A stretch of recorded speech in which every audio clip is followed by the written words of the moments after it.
Thank you, Jesus. Hallelujah, hallelujah, hallelujah, hallelujah, hallelujah. ನಿಮಗೆ ಸ್ತೋತ್ರವಾಗಲಿ ಸ್ವಾಮಿ, ನಿಮಗೆ ಸ್ತೋತ್ರವಾಗಲಿ ಸ್ವಾಮಿ. ಈ ದಿನವನ್ನು ಸ್ವಾಮಿ ನಿನ್ನ ಸನ್ನಿಧಾನದಲ್ಲಿ ಕಾಣಂತ ಒಂದು ಕೃಪೆಯನ್ನು ನಮ್ಮ ಮೇಲೆ ಇಟ್ಟು ನಡೆಸಿದ್ದಕ್ಕಾಗಿ ನಿಮಗೆ ಕೋಟಿ ವಂದನೆ ಸಲ್ಲಿಸುತ್ತೇನೆ ಸ್ವಾಮಿ. ಸ್ತೋತ್ರ ಸ್ವಾಮಿ, ಸ್ತೋತ್ರ ಸ್ವಾಮಿ. 2-3 ಜನ ಎಲ್ಲಿ ನನ್ನ ನಾಮದಿಂದ ಕೂಡಿದ್ದೀರೋ ಅಲ್ಲಿ ನನ್ನ ಸಮೂಹ, ನನ್ನ ಪ್ರಸನ್ನತೆ ಇರುತ್ತೆ ಅಂತ ಹೇಳಿದರೆ ಸ್ವಾಮಿ, ಹೌದು ಸ್ವಾಮಿ, ನಿಮ್ಮ ಪ್ರಸನ್ನತೆ ಈ ಸ್ಥಳದಲ್ಲಿ ಇಳಿದು ಬರ್ಬೇಕಂತ ಬೇಡುತ್ತೇನೆ ಸ್ವಾಮಿ. ಒಂದೊಂದು ಹೋದ ವಾರ ಪೂರ್ತಿ ನಮ್ಮ ಜೊತೆಲಿ ಇದ್ದು ನಮ್ಮನ್ನು ಕಾಪಾಡಿ ನಮ್ಮನ್ನು ರಕ್ಷಿಸಿ ಯಾವ ಆಪತ್ತುಗಳು ಬರದರೆ ಹಿಂಗೆ ನಮ್ಮನ್ನು ಎಲ್ಲಾ ಭಾಗದಲ್ಲಿ ನಾವು ನಡ್ಸ್ಕೊಂಡು ಬಂದಿರಿ ಸ್ವಾಮಿ.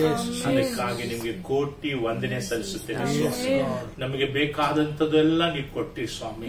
ನಾವು ಏನೆಲ್ಲ ಎದುರು ನೋಡಿದೋ, ಇನ್ನು ಏನು ಎದುರು ನೋಡಿಲ್ವೋ ಅದು ಅಷ್ಟು ನೀವು ನಮಗೆ ತಕ್ಕಂತ ಸಮಯದಲ್ಲಿ ನಮ್ಮನ್ನು ಕಾಯ್ದುಕೊಂಡು ನಮ್ಮನ್ನು ರಕ್ಷಿಸಿ ಯಾವ ಶತ್ರು ತೀರ್ಮಾನಗಳಿಗೆ ನಮ್ಮನ್ನು ಬಿಟ್ಟು ಕೊಡದರಿಗೆ, ಯಾವ ಬಿಲ್ಲು ಬಾಣಗಳು ಆದಂತ ಶತ್ರು ಇಟ್ಟಂತ ಗುರಿಗಳಿಗೆ ನಾವು ಸಿಕ್ಕಿಕೊಳ್ತಾರೆ ಸ್ವಾಮಿ. ನಿಮ್ಮ ಕೃಪೆ ನಮ್ಮ ಜೊತೆಲಿದ್ದು ಕಾಪಾಡಿದ್ದಕ್ಕಾಗಿ ನಿನ್ನ ಪಾದದಲ್ಲಿ ಸಾಷ್ಟಾಂಗವಾಗಿ ನಾನು ಬಿದ್ದು ನಿನ್ನ ಹತ್ರ ಒಂದನೇನು ಸ್ತೋತ್ರವನ್ನು ಹೇಳುತ್ತೇನೆ ಸ್ವಾಮಿ. ಕೋಟಿ ಕೋಟಿ ವಂದನೆ ಸಲ್ಲಿಸುತ್ತೇನೆ, ಸ್ತೋತ್ರವನ್ನು ಸಲ್ಲಿಸುತ್ತೇನೆ. ನೀವೇ ನಮ್ಮ ಜೊತೆಲಿದ್ದು ನಿಮ್ಮ ಚಿತ್ತಗಳು ಮಾತ್ರ ನೆರವೇರಕ್ಕೆ, ನಿಮ್ಮ ವಾಗ್ದಾನಗಳು ಏನ್ ಇಟ್ಟಿದ್ರೋ ಅದು ಮಾತ್ರ ನಮ್ಮಲ್ಲಿ ನೆರವೇರತಕ್ಕಂಗೆ ನೀವು ನಮ್ಮನ್ನು ನಡೆಸಬೇಕಂತ ಬೇಡ್ತೇನೆ. ಜೊತೆಗೆ ನಮ್ಮ ಮಹಿಮೆ ನಿಮಗೆ ಸಲ್ಲಿಸುತ್ತೇನೆ. ಈ ಚಿಕ್ಕ ಆರಾಧನೆಯನ್ನು ನಮ್ಮ ಜೊತೆಲಿದ್ದು ವಿಡಿಯೋ ನೋಡುತ್ತಾ ಒಬ್ಬೊಬ್ಬರನ್ನು ಒಂದೊಂದು ಕುಟುಂಬವನ್ನು ನೀನು ಆಶೀರ್ವದಿಸಬೇಕಂತ ಬೇಡ್ತೇನೆ ಸ್ವಾಮಿ. ಯಾರು ಭಯಭಕ್ತಿಯಿಂದ ನೋಡುತ್ತಾರೋ, ಯಾರು ಪೂರ್ಣವಾಗಿ ಈ ಸತ್ಯವನ್ನು ಕುಂತು ಗಮನ ಇಟ್ಟು ಭಯಭಕ್ತಿಯಿಂದ ನೋಡುತ್ತಾರೋ ಅಷ್ಟು ಜನದ ತಲೆ ಮೇಲೆ ನಿಮ್ಮ ಆಶೀರ್ವಾದ ಇಳಿಬೇಕಂತ ಬೇಡ್ತೇನೆ. ಅವ್ರಿಗೆ ಏನೇ ಸಮಸ್ಯೆ ಇದ್ರು ಅದು ನೀವು ದಯಪಾಲಿಸಬೇಕಂತ ಬೇಡ್ತೇನೆ. ಎಲ್ಲ ದರಿದ್ರಗಳು ಬಿಟ್ಟು ಹೋಗ್ಬೇಕು ಸ್ವಾಮಿ. ಶರೀರದಲ್ಲಿರುವಂತ ರೋಗಗಳು ವಾಸಿ ಆಗ್ಬೇಕು ಸ್ವಾಮಿ. ಅವ್ರ ಕೆಲಸದ ಮೇಲೆ ಉನ್ನತವಾದಂತ ಸ್ಥಳಕ್ಕೆ ನೀನ್ ಕರ್ಕೊಂಡು ಹೋಗ್ಬೇಕಂತ ಬೇಡ್ತೇನೆ ಸ್ವಾಮಿ. ಅವ್ರ ಹೋಗೋ ದಾರಿಯಲ್ಲೆಲ್ಲ ನೀನ್ ಕಾಯ್ದುಕೊಳ್ಬೇಕಂತ ಬೇಡ್ತೇನೆ. ಯಾವ ರೋಗಗಳು ಅವ್ರನ್ನ ಮುಟ್ಟದರಂಗೆ ಕಾಪಾಡಬೇಕಂತ ಬೇಡ್ತೇನೆ. ಆಶೀರ್ವಸು. ನಿನ್ನ ನಾಮನ್ನು ನಂಬಿರೋರು ಒಬ್ಬರು ಒಂದು ಕಾಲವನ್ನು ಕೆಟ್ಟ ಹೋಗಿಲ್ಲ ಸ್ವಾಮಿ. ನಿನ್ನ ಸತ್ಯವನ್ನು ಕೇಳೋರು ಕೆಟ್ಟ ಹೋಗಿಲ್ಲ ಸ್ವಾಮಿ. ಸತ್ಯ ಕೇಳೋರು, ಈ ವಿಡಿಯೋ ನೋಡುತ್ತಿರೋರು, ಯಾವ್ರಿಗೆ ಏನ್ ಬಿಡುಗಡೆ ಬೇಕೋ ಆ ಬಿಡುಗಡೆ ನೀನ್ ದಯಪಾಲಿಸಬೇಕಂತ ಬಿಡುತ್ತೇನೆ. ಸ್ತುತಿಗನ ಮಹಿಮೆ ನಿಮ್ಗೆ ಸಲ್ಲಿಸುತ್ತೇನೆ. ಯೇಸುವಿನ ಹೆಸರಿಂದ ಬಿಡುತ್ತೇನೆ, ಒಳ್ಳೆ ತಂದೆ. ಈಗ ನಾವೆಲ್ಲರೂ ಸೇರಿ ಒಂದು ಸಂಗೀತವನ್ನು ಆಡೋಣ.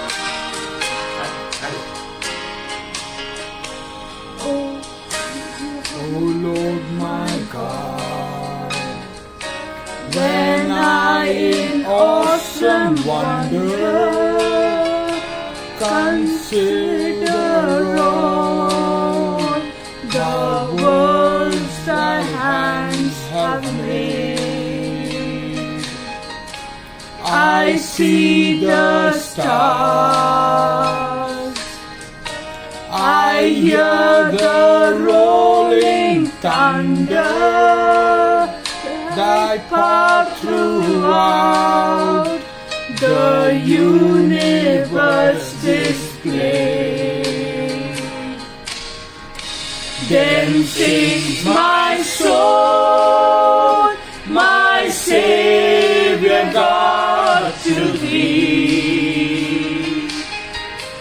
How great thou art,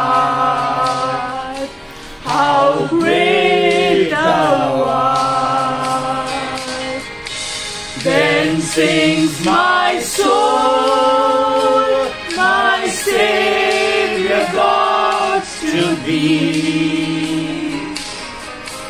How great thou art, how great thou art. When through the wood and forest glazed I wander, and hear the birds sing sweetly in the trees. When I look down from lofty mountain grandeur, and hear the brook, and feel the gentle breeze, then sings my soul, my Savior God, to Thee. How great Thou art! How great Thou art! Then sings my soul, my Savior God, to Thee. How great Thou art! How great Thou art! When Christ shall come with shout of acclamation, and take me home, what joy shall fill my heart. Then I shall bow in humble adoration, and proclaim, my God, how great Thou art. Then sings my soul, my Savior God, to Thee. How great Thou art! How great Thou art! Then sings my soul, my Savior God, to Thee. How great Thou art! How great Thou art! Great Thou art! How great Thou art!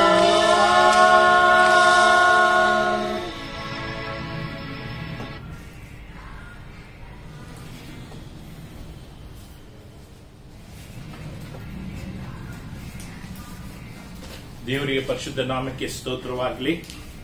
ಈ ದಿವಸದಲ್ಲಿ ದೇವರ ಕೃಪೆಯಿಂದ ನಾವು ಈ ಕೂಡಿ ಬಂದಿದ್ದೇವೆ. ನಿಜವಾಗ್ಲೂ ಅವರ ಪ್ರೀತಿ, ಅವರ ಕರುಣೆ ನಮ್ಮ ಮೇಲೆ ಇಲ್ಲದೆ ಇದ್ದಿದ್ರೆ ನಾವು ಇಲ್ಲಿ ಕೂಡಕ್ಕೆ ಸಾಧ್ಯವಿರ್ತಿಲ್ಲ. ದೇವರು ಒಂದೊಂದು ಅನುಕೂಲಗಳು ಮಾಡಿಕೊಡುವಾಗ ನಾವು ಅವ್ರಿಗಾಗಿ ಈ ಸ್ಥಳವನ್ನು ನಾವು ಉಪಯೋಗಿಸುವಂತ ಮಕ್ಕಳಾಗಿ ನಾವು ಕಾಣಲ್ಪಡಬೇಕು. ಅದಕ್ಕೆ ದೇವರು ಕೊಟ್ಟಂತ ಈ ಸ್ಥಳ, ಈ ಜಾಗ ನಿಜವಾಗ್ಲೂ ಅನೇಕ ಸ್ಥಳಕ್ಕೆ ಈ ವಿಡಿಯೋ ಹೋಗ್ತೇನೆ ಇದೆ. ಅನೇಕ ಜನ ನೋಡ್ತಿದ್ದಾರೆ.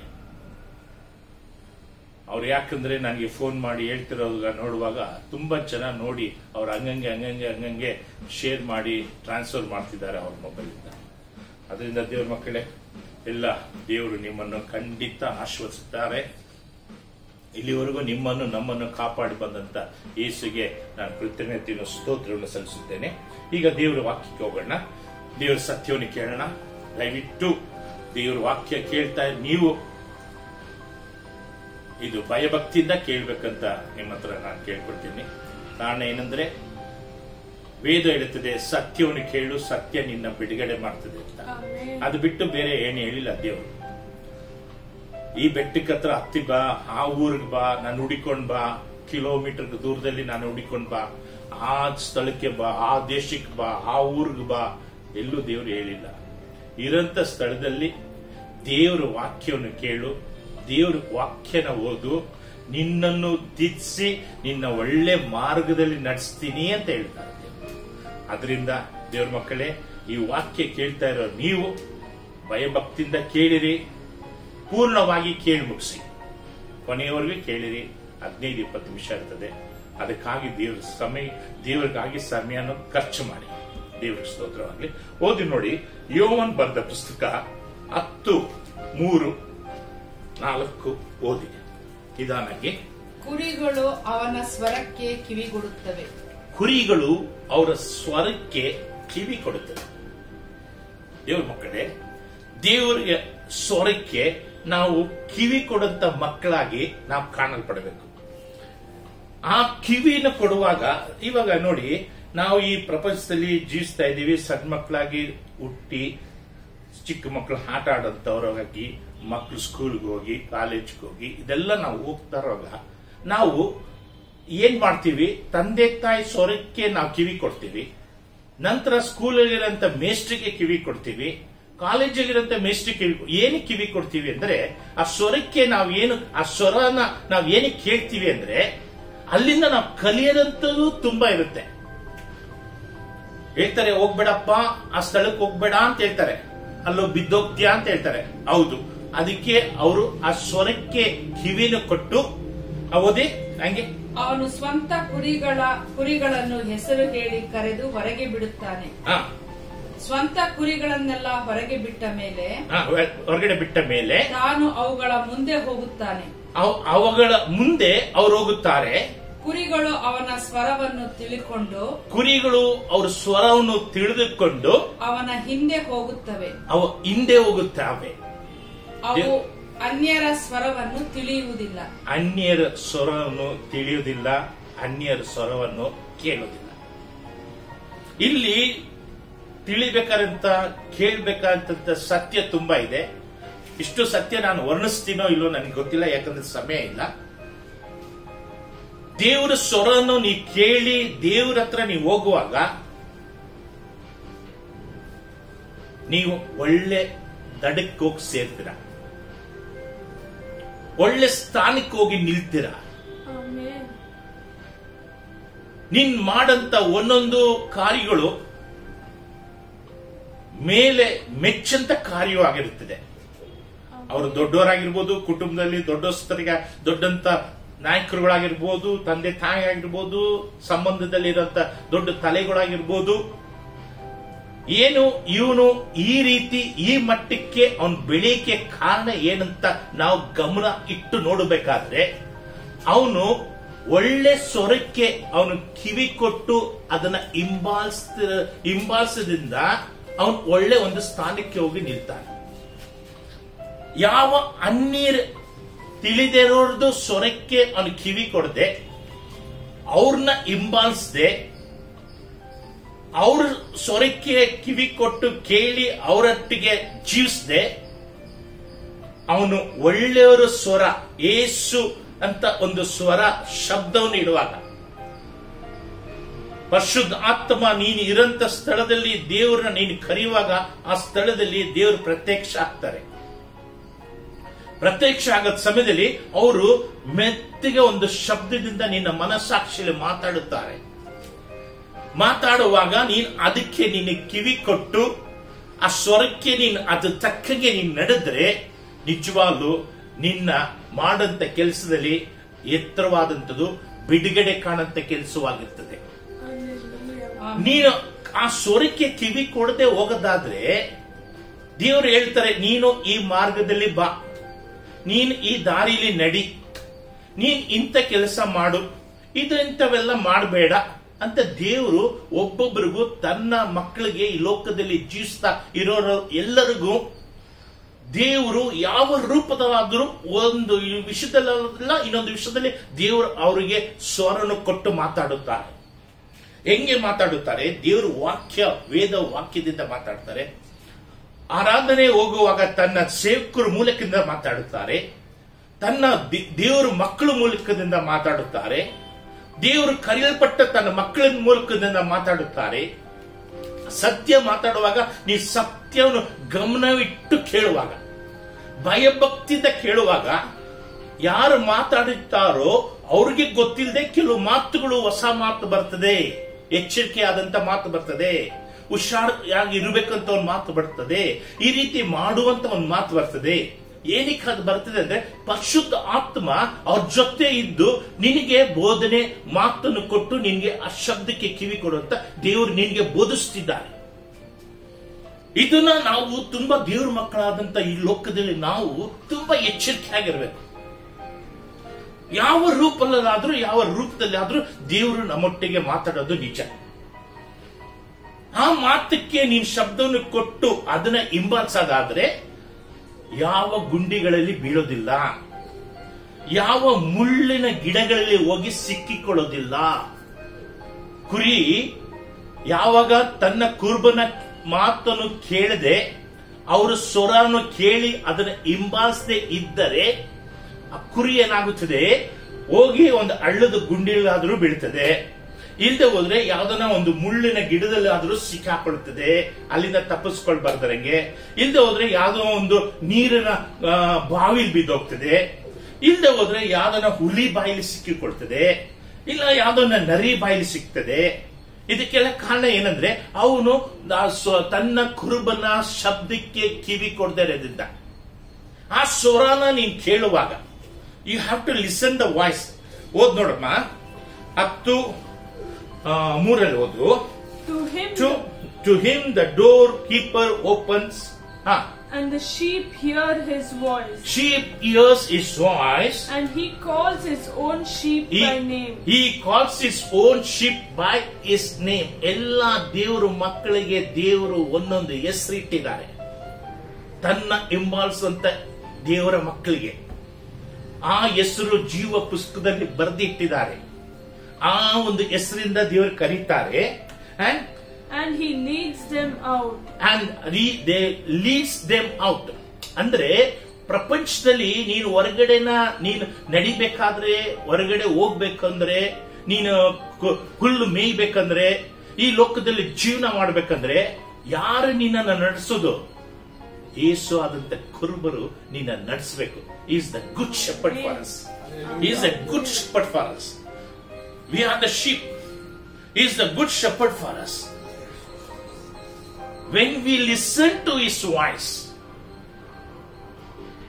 when we listen to voice and follow him, he will lead us in a right path. Amen. He never leads in the wrong ways. There are so many ways. If you go in those ways, you will be stuck. You will be caught. ದೇವರ ಮಾತನ್ನು ಕೇಳಿ, ದೇವರ ಸ್ವರನ ಕೇಳಿ, ದೇವರ ವಾಕ್ಯನ ಕೇಳಿ ಅವರು ನಿನ್ನ ಒಳ್ಳೆ ದಾರಿಯಲ್ಲಿ ನಡೆಸ್ತಾರೆ. ಆದ್ರೆ ನೀನು ಆ ಸ್ವರನ ಕೇಳಂತ ಮಗುವಾಗಿರ್ಬೇಕು. ಇಲ್ಲದೆ ಹೋದ್ರೆ ನೀನು ಹಳ್ಳದಲ್ಲಿ ಸಿಕ್ಕಾಕೊಳ್ತೀಯ. ಬೇರೆ ಸ್ವರನ ಕೇಳೋದಿಲ್ಲ ಅಂತ ಹೇಳ್ತದೆ. ಓದಮ್ಮ. And when he brings out is own sheep. And when he put forth his own sheep, he goes before them. He goes before them. ನೋಡಿ ಏನ್ ಹೇಳ್ತಾರೆ, ಅದನ್ನ ಕುರಿನ ಮುಂದೆ ಬಿಟ್ಬಿಟ್ಟು ಸುಮ್ಮನೆ ಇರಲ್ಲ.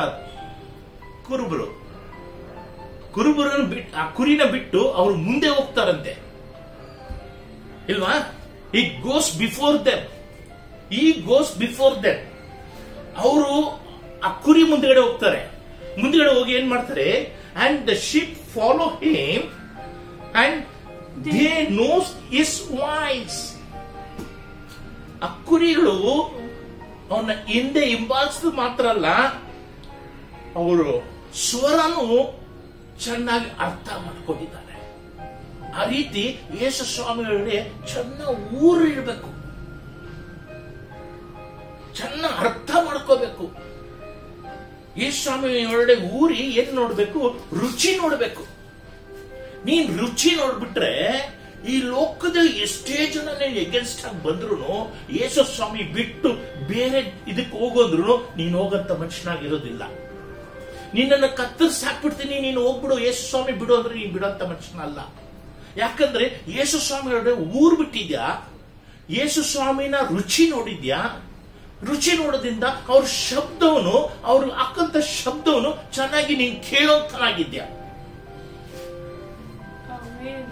ದೇವರ ಶಬ್ದವನ್ನು ಕೇಳಂತ ಮನುಷ್ಯ ಯಾವಾಗೂ ನಾನು ಎಲ್ಲೂ ಕೆಟ್ಟೋಗಿದ್ದು ನಾನು ನೋಡೇ ಇಲ್ಲ. ನಿಧಾನಾಗಿ ಮೇಲೆ ಬರ್ತಾನೆ. ಎಲ್ಲೇ ಅವನು ಏನೇ ಮಾಡಿದ್ರು ಅವನಿಗೆಲ್ಲ ಜಯನೇ ಸಿಗುತ್ತೆ, ಸೋಲ್ ಸಿಗಲ್ಲ. ಸೋಲ್ ಎಲ್ಲೂ ನೋಡೋದಿಲ್ಲ ಅವನು. ಅವಾಗ ಸೋಲ್ ಕಾಣೋ ರೀತಿಲಿ ಕಾಣ್ತದೆ, ಅದು ಹೋಗ್ತಾ ಹೋಗ್ತಾ ಹೋಗ್ತಾ ಹೋಗ್ತಾ ಹಂಗೆ ಜಯ ಕಾಣ್ತದೆ. ಯಾಕೆ ಹೇಳು? ಕುರುಬರಾದಂತೆ ಯೇಸು ಶಬ್ದಕ್ಕೆ ನೀ ಕಿವಿ ಕೊಟ್ಟಿರೋದ್ರಿಂದ, ಅವ್ರನ್ನ ಹಿಂದೆ ನೀನು ಹೋಗ್ತಿರೋದ್ರಿಂದ. ಆಗ ಏನ್ ಹೇಳ್ತಾರೆ, they will by no means follow a. 5ನೇದು ಓದು. And the stranger will they not follow. The stranger they will not follow. ಅನ್ಯ ಜನರುಗಳು, ಲೋಕದ ಜನರುಗಳು, ಲೋಕದ ಅಧಿಕಾರಿಗಳು, ಲೋಕದಲ್ಲಿ ಅಂತಸ್ತಿರೋರು, ನಿನಕ್ಕಿಂತ ಒಂದು ಕೈ ಮೇಲೆ ಇರಬಹುದು ಅಂತಸ್ತರಿ, ಆದ್ರೆ ಅದಕ್ಕೆ ಅವ್ರು ಕಿವಿ ಕೊಡಲ್ಲ. ಕಾರಣ ಏನು?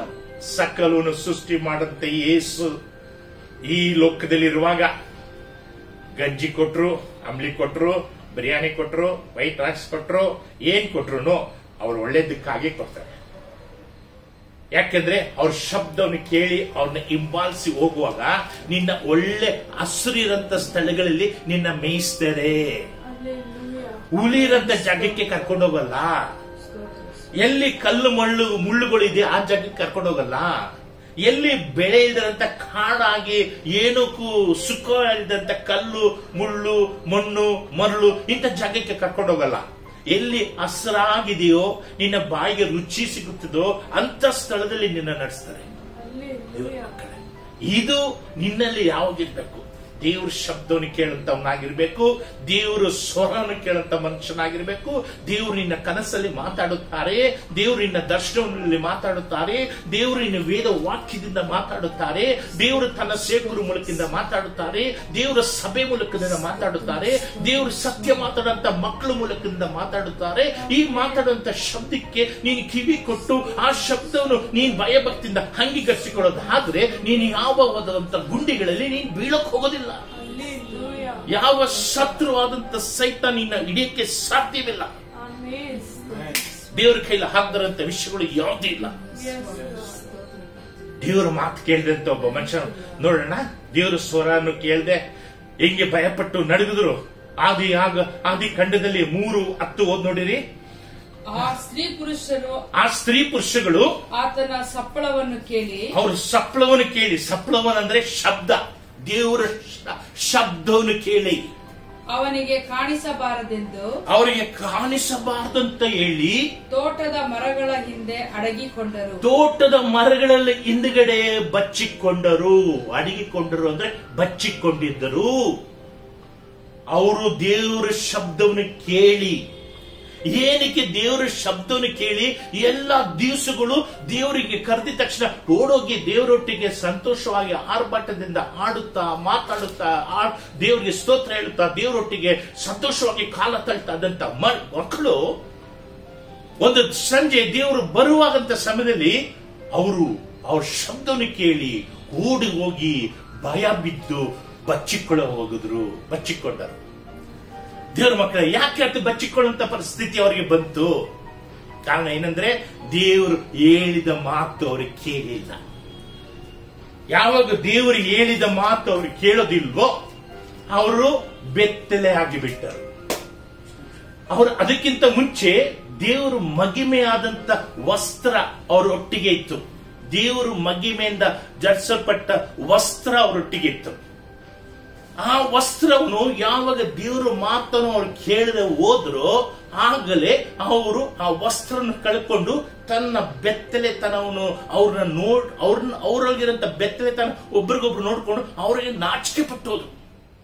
ಅಯ್ಯೋ ನಾನು ಬೆತ್ತಲೆ ಆಗ್ಬಿಟ್ಟಿದ್ದಾಳ, ಎಲ್ಲಿ ಹೋಯ್ತು ಮಗಿಮೆ ಸ್ಥಳ, ಮಗಿಮೆ ವಸ್ತ್ರ ಎಲ್ಲಿ, ಮಗಿಮೆಯಾದಂತ ಮಗಿಮೆ ಇತ್ತಲ್ಲ ನಮ್ಮ ಮೇಲೆ, ಎಲ್ಲಿ ಅದು? ಇಲ್ಲ, ಕಳ್ಕೊಂಡೆ. ಕಾರಣ ಏನಂದ್ರೆ ದೇವ್ರು ಹೇಳಿದ ಮಾತು, ದೇವ್ರು ಹೇಳಿದ ಶಬ್ದ ನೀನ್ ಕಿವಿ ಕೊಟ್ಟು ಕೇಳಿದರೆ. ದೇವ್ರ ಮಕ್ಕಳೇ, ಸಮಯ ಆಯ್ತು. ಏನ್ ಮಾತಾಡಕ. ಇನ್ನು ವಾಕ್ಯಗಳು ತುಂಬಾ ಇದಾವೆ, ನೋಡೋಣ. ತಮಿಳು ಸತ್ಯದಲ್ಲಿ ಮಾತಾಡ್ತೀನ ನೋಡೋಣ. ಆದ್ರೆ ಈಗ ಸಮಯವಾಯ್ತು. ಯಾಕೆ ಕಾರಣ, ನಾವು ಹೊರಗಡೆ ಯಾವ್ದೊಂದು ಸೇವೆಗಾಗಿ ಹೊರಗಡೆ ಹೋಗಿದ್ದೋ. ಹೊರಗಡೆ ಹೋಗೋದ್ರಿಂದ ಸ್ವಲ್ಪ ಬರೋದು ಲೇಟ್ ಆಯ್ತು. ಅದರಿಂದ ನಾವು ಲೇಟ್ ಆಗಿ ಸ್ಟಾರ್ಟ್ ಮಾಡೋದು. ದಯವಿಟ್ಟು ಕ್ಷಮಿಸಿ. ಇನ್ನು ದೇವರ ವಾಕ್ಯ ತುಂಬಾ ಇದೆ. ಯಾಕೋಬು ತನ್ನ ಈ ಸಾಕು ಆತರ ಹೋಗಿ ಅವನು ಶಬ್ದವನ್ನು ಕೇಳಿ, ಸಮಯ ಇದ್ರೆ ನಾನು ಅದು ತಮಿಳ್ ಆರಾಧನೆ ಮಾತಾಡ್ತೀನಿ.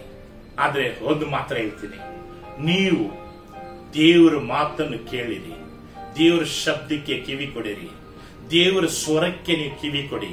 ಆ ಸ್ವರಕ್ಕೆ ನೀವು ಕಿವಿ ಕೊಡುವಾಗ, ಅದನ್ನ ನಿಂಪಾಲಿಸುವಾಗ ನಿಜವಾಗ್ಲೂ ದೇವರು ಮಹತ್ವವಾದಂತ ಕಾರ್ಯಗಳನ್ನು ನನ್ನೊಟ್ಟಿಗೆ ಮಾಡ್ತಾರೆ. ನಿನಗೆ ಕೊರತೆ ಇಲ್ದಂಗೆ ದೇವರು ನಡೆಸ್ತಾರೆ. ಕೊರತೆ ಬಂತು ಅಂದ್ರೆ ನೆನೆಸಿ, ದೇವರ ಶಬ್ದಕ್ಕೆ ನಾನು ಎಲ್ಲೋ ದಾರಿ ತಪ್ಪಿ ಹೋಗಿದ್ದೀನಿ. ಕುರುಬನಿ ಹಿಂದ್ಗಡೆ ಹೋಗ್ಬೇಕಾದ್ರನ್ನ ಹೋಗಿ ನಾನು ಎಲ್ಲೋ ಹೋಗಿ ಮುಳ್ಳಲ್ಲಿ ಸಿಗಾಕೊಂಡಿದ್ದೀನಿ, ಸಾಲ ಸೋಲದ ಹತ್ರ ಸಿಕ್ಕಾಕೊಂಡಿದ್ದೀನಿ, ಮನುಷ್ಯರ ಹತ್ರ ಸಿಕ್ಕಾಕೊಂಡಿದ್ದೀನಿ, ಕೆಲಸದ ದರಿದ್ರದಲ್ಲಿ ಸಿಕ್ಕಾಕೊಂಡಿದ್ದೀನಿ, ಕ್ಷಾಮದಲ್ಲಿ ಸಿಕ್ಕಾಕೊಂಡಿದ್ದೀನಿ, ಯಾರೋ ಜನಗಳು ಹೆಣ್ಣ ಹತ್ರ ಸಿಕ್ಕಾಕೊಂಡಿದ್ದೀನಿ, ಹುಡುಗ ಹೋಗಿ ಹುಡುಗಿ ಹತ್ರ ಸಿಕ್ಕಾಕೊಂಡಿದ್ದೀನಿ, ಸಿಕ್ಕಾಕೊಂಡು ಲಾಕ್ ಆಗ್ಬಿಟ್ಟಿದ್ದೀನಿ, ಬಿಡಿಸ್ಕೊಂಬರಕ್ ಆಗ್ತಿಲ್ಲ. ಇದಕ್ಕೆಲ್ಲ ಕಾರಣ ಏನು? ನೀನ್ ದೇವ್ರ ಶಬ್ದಕ್ಕೆ ಕಿವಿ ಕೊಡ್ತಿರಿಂದ, ದೇವ್ರ ವಾಯ್ಸ್, ದೇವರ ಸ್ವರಕ್ಕೆ, ಆ ಶಬ್ದಕ್ಕೆ ನೀ ಕಿವಿ ಕೊಡ್ತಿರೋದ್ರಿಂದ ಇಂಥ ಒಂದು ಪರಿಸ್ಥಿತಿ ಎಲ್ಲ ನಿನ್ನ ಜೀವಿತದಲ್ಲಿ ನಡೀತದೆ. ನಿನ್ನ ಬಿಸ್ನೆಸ್ ಲಾಸ್ ಆಗಕ್ಕೆ ಕಾರಣ ದೇವ್ರ ಶಬ್ದಕ್ಕೆ ನೀನ್ ಕಿವಿ ಕೊಡೋಂತನಾಗಿರ್ಬೇಕು. ದೇವ್ರ ಶಬ್ದವನ್ನು ಕೇಳಿ ನೀನು ಹೋಗಿ ನಡೆದು ನೀನ್ ನೋಡು. ನಿಧಾನ, ಆತ್ರ ಬೀಳ್ಬೇಡ. ಆತ್ರ ಅವಸರ ಯಾವಾಗೂ ದೇವ್ರ ಹತ್ರ ನಡೆಯಲ್ಲ. ಆತ್ರ ಅವಸರ ದೇವ್ರ ಹತ್ರ ನಡೆಯಲ್ಲ, ಅದು ಸೈತಾನ ಹತ್ರ ಮಾತ್ರ ನಡೀತಿದೆ. ಏನೋ ಸಕ್ಸಸ್ ಆದ ರೀತಿಲಿ ಹೋಗುತ್ತೆ. ಅದು ಹೋಗ್ತಾ ಹೋಗ್ತಾ ಗೊತ್ತಾಗುತ್ತೆ, ಅದು ದರಿದ್ರಲ್ಲಿ ಸಿಕ್ಕಾಕೊಂಡಿದ್ದೀನಿ ಅಂತ ಅವಾಗೆ ಗೊತ್ತಾಗುತ್ತೆ. ಅವಾಗ ನೀನ್ ತಿಳ್ಕೊಳ್ಳೋದ್ರಲ್ಲಿ ನೀನ್ ಎಷ್ಟೋ ಮೈಲ್ ನಡೆದು ಹೋಗ್ಬಿಟ್ಟಿರ್ತೀಯ. ತಿರ್ಗಾ ನೀನು ವಾಪಸ್ ಹೋಗಂಗಿಲ್ಲ, ತಿರ್ಗಾ ನೀನ್ ನಿಲ್ಲಂಗಿಲ್ಲ, ತಿರ್ಗಾ ನೀನ್ ಮುಂದಕ್ಕೆ ಹೋಗಂಗಿಲ್ಲ. ಅದ್ರೊಳಗೆ ಈಜೊಡ್ಕೊಂಡು ಸತ್ತು ಅದ್ರೊಳಗೆ ನೀನ್ ಕಾಲವನ್ನು ನೀನ್ ಆಯ್ಸ್ನ ಮುಗಿಸ್ಬೇಕು ಅಂತ ಪರಿಸ್ಥಿತಿ ಬರ್ತದೆ. ಅವಾಗ ನೆನೆಸ್ತೀಯ, ಅಯ್ಯೋ ನಾನು ಹಂಗೆ ಮಾಡಬಾರ್ದಾಗಿತ್ತು, ಇವಾಗ ಯಾಕೆ ಹಂಗ್ ಮಾಡಿದೆ ಅಂತ ನಿನ್ ಮನ್ಸಲ್ಲಿ ನೆನೆಸ್ತೀಯ. ಇವಾಗ ನೆನೆಸಿ ವೇಸ್ಟ್, ಟೈಮ್ ಹೋಯ್ತು. ಅದಕ್ಕೆ ಎಚ್ಚರಿಕೆ ಆಗಿರಿ, ದೇವ್ರ ಶಬ್ದಕ್ಕೆ ಕಿವಿ ಕೊಡಿರಿ. ನಿಮ್ಗೆ ಹಿರಿಯರಾದಂತ ಸೇವಕರುಗಳು ಇರ್ತಾರೆ, ಅವ್ರ ಹತ್ರ ಆಲೋಚನೆ ತಗೊಳ್ಳಿರಿ. ದೇವ್ರ ಮಕ್ಕಳ ಹತ್ರ ಆಲೋಚನೆ ತಗೊಳ್ಳಿರಿ. ಮುಪ್ಪರ್ ದೇವ್ರ ಸತ್ಯ ಹೇಳುವಂತ ಮಕ್ಕಳ ಹತ್ರ ಆಲೋಚನೆ ತಗೊಳ್ಳಿರಿ. ಆತರ ಬಿದ್ದು ಅವಸರ ಬಿದ್ದು ಬಿಸಿ ರಕ್ತದಲ್ಲಿ ಏನೋ ಮಾಡಕ್ ಹೋಗಿ ನೀವು ಸಿಕ್ಕಾಕೊಂಡು ಕಾಲ ಪೂರ್ತಿ ನೀವು ಅಂತ ಒಂದು ತೊಂದರೆಯಲ್ಲಿ ಸಿಕ್ಕಾಕೋಬೇಡಿ. ದೇವರು ಇಟ್ಟಂತ ಉದ್ದೇಶದಿಂದ ನೀವು ತಪ್ಪಿಸ್ಕೊಂಡು ಎಲ್ಲೋದು ಹೋಗಿ ಬಿದ್ದೋಗ್ಬಿಡ್ತಾರೆ ಗುಂಡಿಲಿ. ಆ ಗುಂಡಿಲೇ ಲೈಫ್ ಲಾಂಗ್ ಈಜೋಡಿತಾ ಇರ್ಬೇಕು. ನೀವು ಮೇಲ್ ಬರಂಗಿಲ್ಲ, ಕೆಳಗಡೆ ಹೋಗಂಗಿಲ್ಲ. ಅಲ್ಲೇ ನಿನ್ನ ಜೀವಮಾನ ಪೂರ್ತಿ ಮುಗಿಸ್ಬಿಟ್ಟು, ನಿನ್ನ ಆಯುಷ್ ಮುಗಿಸ್ಬಿಟ್ಟು ನೀನು ಅಲ್ಲೇ ಸಾಯ್ಬೇಕಾಗುತ್ತೆ. ದೇವರ ಶಬ್ದ, ದೇವರ ಸ್ವರಕ್ಕೆ ನೀ ಕಿವಿ ಕೊಡೋದಾದ್ರೆ, ಅವ್ರನ್ನ ಹಿಂಬಾಲಿಸೋದಾದ್ರೆ ನಿಜವಾಗ್ಲೂ ದೇವ್ರು ನಿನ್ನ ಎತ್ತಿ ಮೇಲೆ ನಿಲ್ಲಿಸ್ತಾರೆ. ನನ್ನ ಕ್ಷಮಿಸಿ, ಅನೇಕ ವಾಕ್ಯ ಇತ್ತು, ಈಗ ಸಮಯವಿಲ್ಲ. ಎಲ್ಲ ಕಣ್ಣುಗಳು ಮುಚ್ಚಿ ನಾವು ಒಂದು ಚಿಕ್ಕ ಪ್ರಾರ್ಥನೆ ಮಾಡೋಣ. Thank you Jesus. Hallelujah, hallelujah. ನಿಮಗೆ ಸ್ತೋತ್ರವಾಗಲಿ, ನಿಮಗೆ ಸ್ತೋತ್ರವಾಗಲಿ, ನಿಮಗೆ ಸ್ತೋತ್ರವಾಗಲಿ. ಕೋಟಿ ಕೋಟಿ ಸ್ತೋತ್ರ ಸಲ್ಲಿಸುತ್ತೇನೆ ಸ್ವಾಮಿ. ನಿನಗೆ ಘನವನ್ನು, ಮಹಿಮೆಯನ್ನು, ಸ್ತುತಿಯು, ಸ್ತೋತ್ರವನ್ನು ಸಲ್ಲಿಸುತ್ತೇನೆ ಸ್ವಾಮಿ. ಆಶೀರ್ವಸು ಯೇಸುವೆ, ನೀನು ಆಶೀರ್ವಸು ಯೇಸುವೆ, ನೀನು ಆಶೀರ್ವಸು. ಎಲ್ಲ ಶಬ್ದಗಳಿಗೆ ಕಿವಿ ಕೊಡಬೇಕಂತ ಬೇಡ್ತೇನೆ ಸ್ವಾಮಿ. ಕುರುಬನ ಹಿಂದ್ಗಡೆ ಮಾತ್ರ ಹೋಗ್ಬೇಕು. ಯೇಸು ಆದಂತ ಗುಡ್ ಶೆಪರ್ಡ್ ಯೇಸುವೆ, ನೀನೇ ನನ್ನ ಒಳ್ಳೆ ಕುರುಬನಾಗಿದ್ಯಾ. ನನಗೆ ಮಾರ್ಗ ತೋರ್ಸಂತ ಒಳ್ಳೆ ಕುರುಬನಾಗಿದ್ಯಾ. ನೀವು ತಟ್ಟುತ್ತಿದ್ದೀರಾ, ನನ್ನ ಶಬ್ದವನ್ನು ಕೇಳಿ ನೀನ್ ಬಾಗಿಲು ತೆಗೆದಾದ್ರೆ, ನಿನ್ನ ಹೃದಯ ಬಾಗಿಲು ತೆಗೆದಾದ್ರೆ ನಾನು ನಿನ್ನ ಜೊತೆಲಿ ಬರ್ತೇನೆ. ಆಗ ನಿನಗೆ ಯಾವ ಕೆಟ್ಟ ದರಿದ್ರ ನಿನಗೆ ಹಿಡಿಯೋದಿಲ್ಲ, ಯಾವ ಕೆಟ್ಟ ಸೈತ ನಿನ್ನೊಟ್ಟಿಗೆ ಇರೋದಿಲ್ಲ. ಎಲ್ಲ ತಪ್ಪಿಸ್ಕೊಂಡು ಓಡುತ್ತೆ. ಆದ್ರೆ ದೇವರ ಶಬ್ದಕ್ಕೆ ನೀ ಕಿವಿ ಕೊಟ್ಟು ನೋಡು. ನಿನಗೆ ಬಿಡುಗಡೆ ಬೇಕಾ? ನಿನಗೆ ಸಂತೋಷ ಬೇಕಾ? ನಿನಗೆ ಆಶೀರ್ವಾದ ಬೇಕಾ?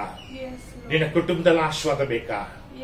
ದೇವರು ನಿನ್ನನ್ನು ಕೂಗ್ತಿದ್ದಾರೆ, ಹೆಸರಿಟ್ಟು ಕೂಗ್ತಿದ್ದಾರೆ. ಎಲ್ಲ ಹೆಸರು ಅವ್ರಿಗೆ ಚೆನ್ನಾಗಿ ಗೊತ್ತು.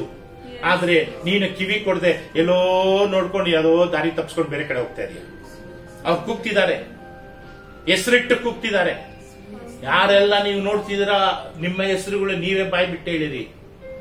ಜಾನ್ ಪ್ರಕಾಶ್ನ ದೇವ್ರು ಕರೀತಾ ಇದ್ದಾರೆ. ಆ ಶಬ್ದವನಿಗೆ ಕೊಟ್ಟು ನಾವು ಕಿವಿ ಕೇಳುವಾಗ ಕಿವಿಯಿಂದ ಕೇಳು, ಅದು ತಕ್ಕಂಗಿಂದೆ ಹೋದ್ರೆ ನನಗೆ ಫಲ, ನನಗೆ ಆಶೀರ್ವಾದ, ನನಗೆ ಚೆನ್ನಾಗಿರ್ತೇನೆ. ಚೆನ್ನಾಗಿದ್ರೆ ಎಲ್ರೂ ಚೆನ್ನಾಗಿರ್ತಾರೆ. ನಾನೇ ಕೆಟ್ಟೋದ್ರೆ ಬೇರೆಯವ್ರ ಸುತ್ತಮುತ್ತಲು ಇರೋರೆಲ್ಲ ಕೆಟ್ಟೋಗ್ತಾರೆ. ದೇವ್ರ ಮಕ್ಕಳೇ, ದೇವ್ರ ಶಬ್ದಕ್ಕೆ ಕಿವಿಗಳು, ನಿಧಾನವಾಗಿ ದೇವ್ರ ಸನ್ನಿಧಾನದಲ್ಲಿ ಕುಂತು ಕಣ್ಣು ಮುಚ್ಚಿ ಧ್ಯಾನ ಮಾಡಿ ನೋಡಿರಿ. ನಾನು ಎಲ್ಲೆಲ್ಲಿ ನಾನು ದೇವರ ಶಬ್ದವನ್ನು ಕೇಳಿದೆ, ನಾನು ಎಲ್ಲಿ ದಾರಿ ತಪ್ಪೋಗಿದ್ದೀನಿ, ಎಲ್ಲಿ ಮುಳ್ಳಲ್ಲಿ ನಾನು ಸಿಗಾಕೊಂಡೆ, ಎಲ್ಲಿ ನಾನು ಗುಂಡಿಲಿ ಹಳ್ಳದಲ್ಲಿ ಬಿದ್ದಿ ಅಲ್ಲ ಮ್ಯಾ ಅಂತ ಎಷ್ಟು ಕಿರ್ಸುದ್ನೋ. ಯಾಕೆ? ನೀನು ಅವ್ರ ಶಬ್ದಕ್ಕೆ ಕೆಟ್ಟು ಕೂಗುವಾಗ ಅವ್ರ ಶಬ್ದವನ್ನು ಕೇಳಿ ಅವ್ರ ಹಿಂದೆ ಹೋಗಿದ್ರೆ ನಿನ್ಗೆ ಈ ಪರಿಸ್ಥಿತಿ ಬರ್ತಿರ್ಲಿಲ್ಲ. ಇಂಥ ಒಂದು ಸಮಸ್ಯೆಯಲ್ಲಿ ನೀನ್ ಸಿಕ್ಕಾಕೊತ್ತಾ ಇರ್ಲಿಲ್ಲ. ಈಗ ಕಾಲ ಮಿಂಚೋಗಿಲ್ಲ, ಒಳ್ಳೆ ಸಮಯ ದೇವ್ರು ಮಾತಾಡ್ತಿದ್ದಾರೆ. ಈಗ ನೀನು ಅದಲ್ಲಿ ದೇವ್ರ ಹತ್ರ ಕರೆದು ದೇವ್ರ ಶಬ್ದಕ್ಕೆ ಕಿವಿ ಕೊಟ್ಟು ನೀನು ರೂಟ್ ಬದಲಾಯಿಸಕ್ಕೆ ದೇವ್ರ ಹತ್ರ ಕೇಳು. ಅವ್ರು ನಿನ್ನನ್ನು ಬೇರೆ ದಾರಿಲಿ ಬದಲಾಯಿಸಿ ನಿನ್ಗಾಗಿ ಒಂದು ಹೊಸ ಬಾಗಿಲು. ಶಾಂತ ಒಂದು ಚಿಕ್ಕ ಜಪ ಮಾಡು. Thank you Jesus. Hallelujah. Thank you Jesus. ಇದರ ಕೊಟ್ಟಿದ್ದಕ್ಕಾಗಿ ಸ್ತೋತ್ರ ಸ್ವಾಮಿ. ಈ ತಿಂಗಳು ಪೂರ್ತಿ ನಮ್ಮನ್ನ ಕಾಪಾಡಿ ಆಶೀರ್ವದಿಸಿದಿರ ರಾಜ, ಅದಕ್ಕಾಗಿ ಸ್ತೋತ್ರ. ಈ ತಿಂಗಳ ಕಡೆ ಭಾನುವಾರ ಸ್ವಾಮಿ ಒಂದೊಂದು ವಾರವನ್ನು ಸತ್ಯವನ್ನು ಮಾತಾಡ್ತಾ ಇದ್ದೀರಾ ರಾಜ. ಈ ಸತ್ಯ ಕೇಳೋರೆಲ್ಲರೂ ಸ್ವಾಮಿ ನಿನ್ನ ಸ್ವರಕ್ಕೆ ಕಿವಿಗೊಟ್ಟು ರಾಜ ನಮ್ಮನ್ನು ಹಿಂಬಾಲಿಸುವಂತೆ ಮಾಡು ಕರ್ತನೆ. ಯೇಸು ರಾಜನೇ, ನಿಮ್ಮ ಸ್ವರ ಮಾತ್ರ ನಾವು ಬಾಳಲ್ಲಿ ಕೇಳಂಗೆ ಆಶೀರ್ವದಿಸು ರಾಜ. ಹೌದು ಕರ್ತನೆ, ನಿಮ್ಮ ಸ್ವರಕ್ಕೆ ಸ್ವಾಮಿ ನಾವಲ್ಲ ಸ್ವಾಮಿ, ಪ್ರತಿಯೊಬ್ಬರು ಕಿವಿಗೊಟ್ಟು ಸ್ವಾಮಿ ನಿಮ್ಮನ್ನು ಹಿಂಬಾಲಿಸುವಂತೆ ಆಶೀರ್ವದಿಸು ರಾಜ. ಹೌದು ಕರ್ತನೆ, ಯೇಸು ರಾಜನೇ, ಬಾಳಲ್ಲಿ ನಿಮ್ಮ ಸ್ವರಕ್ಕೆ ಮಾತ್ರ ನಾವು ಕೇಳಬೇಕು ಸ್ವಾಮಿ. ಯಾವ ಸ್ವರವೂ ನಮ್ಮ ಜೀವಿತದಲ್ಲಿ ಇರಬಾರ್ದು ಕರ್ತನೆ. ಯೇಸು ರಾಜನೇ, ಈ ಸತ್ಯವನ್ನು ಕೇಳಿದವರೆಲ್ಲರನ್ನೂ ಆಶೀರ್ವದಿಸು, ಧೈರ್ಯಪಡಿಸು ರಾಜ, ಬಲಪಡಿಸು ಸ್ವಾಮಿ, ಹೊಸ ಬಲ ಕೊಡು ಕರ್ತನೆ. ಯೇಸುವಿನ ಹೆಸರಿನಿಂದ ಬೇಡ್ತೇನೆ ಒಳ್ಳೆ ತಂದೆಯೇ, ಆಮೇನ್. ಆಮೇನ್. ದೇವರ ಮಕ್ಕಳೇ, ದೇವರ ಸ್ತೋತ್ರವಾಗ್ಲಿ. ಇಲ್ಲಿವರೆಗೂ ಕೇಳ್ತಾ ನಿಮ್ಮನ್ನು ಖಂಡಿತ ದೇವರು ಆಶೀರ್ವದಿಸ್ತಾರೆ. ನಿನ್ನ ಬಿಡೋದಿಲ್ಲ, ಖಂಡಿತ ನಿನ್ನ ಬಿಡೋದಿಲ್ಲ, ಖಂಡಿತ ನಿನ್ನ ಆಶೀರ್ವದಿಸ್ತಾರೆ. ಆದ್ರೆ ಸತ್ಯವನ್ನು ಕೇಳ್ತಾ ಕೇಳ್ತಾ ಕೇಳ್ತಾ ಅರ್ಧದಲ್ಲೇ ಆಫ್ ಮಾಡಬೇಡಿ, ಅರ್ಧದಲ್ಲೇ ನಿಂತ್ಕೋಬೇಡಿ. ಪೂರ್ತಿ ಕೇಳಿ, ಕೊನೆಯಲ್ಲಿ ಮುಗಿಯೋ ಟೈಮಲ್ಲಿ ದೇವರು ನಿಮಗೆ ಒಂದು ವಾಗ್ದಾನ ಕೊಡಬಹುದು, ನೀವು ನಿಮ್ಗೆ ಎಚ್ಚರಿಕೆ ಕೊಡಬಹುದು. ಅಂತ ಸ್ಥಳದಲ್ಲಿ ನೀವು ನಿಮ್ನ ಆಫ್ ಮಾಡಕ್ಕೆ ಸೈತಾನ್ ತಂತ್ರ ಮಾಡ್ತಾರೆ. ಆಫ್ ಮಾಡಕ್ ಹೋಗ್ಬೇಡಿ, ಪೂರ್ತಿ ಕೇಳಿ. ಅದೇ ರೀತಿಲಿ ದಯವಿಟ್ಟು ದಯವಿಟ್ಟು ದಯವಿಟ್ಟು ಕೇಳ್ತೀನಿ, ಸಬ್ಸ್ಕ್ರೈಬ್ ಮಾಡಿರಿ, ಬೇರೆಯವರಿಗೆ ನಿಮ್ಮ ಸ್ನೇಹಿತರಿಗೆ ಶೇರ್ ಮಾಡಿರಿ. ಈ ವಾಕ್ಯ ಎಲ್ಲ ಕಡೆ ಹೋಗ್ಬೇಕು. ಎಷ್ಟೋ ಜನ ಕ್ಯಾಥಲಿಕ್ ಜನಗಳ ಹತ್ರ ಎಲ್ಲ ಹೋಗ್ತಿದೆ, ಅದೇ ರೀತಿಯಲ್ಲಿ ಹೋಗ್ಬೇಕು. ಶಬ್ದವನ್ನು, ದೇವ್ರ ಶಬ್ದವನ್ನು ಕೇಳುವಾಗ ಆಶ್ವಾಸ. ದೇವ್ರ ಸ್ತೋತ್ರವಾಗ್ಲಿ. ಬರಂತ ಈ ವಾರದಲ್ಲಿ ದೇವ್ರು ನಿಮ್ಮನ್ನು ಹೆಚ್ಚು ಆಶ್ವಸಿಸಿ ನಿಮ್ಮನ್ನು ಚೆನ್ನಾಗಿಡ್ಲಿ, ದೇವ್ರು ನಿಮ್ಮ ಕುಟುಂಬನ ಆಶ್ವಸಿಸಲಿ ಅಂತ ನಾನು ಬೇಡಿ ನಿಮಗೆ ಸ್ತೋತ್ರ ಹೇಳ್ತೇನೆ. Thank you Jesus.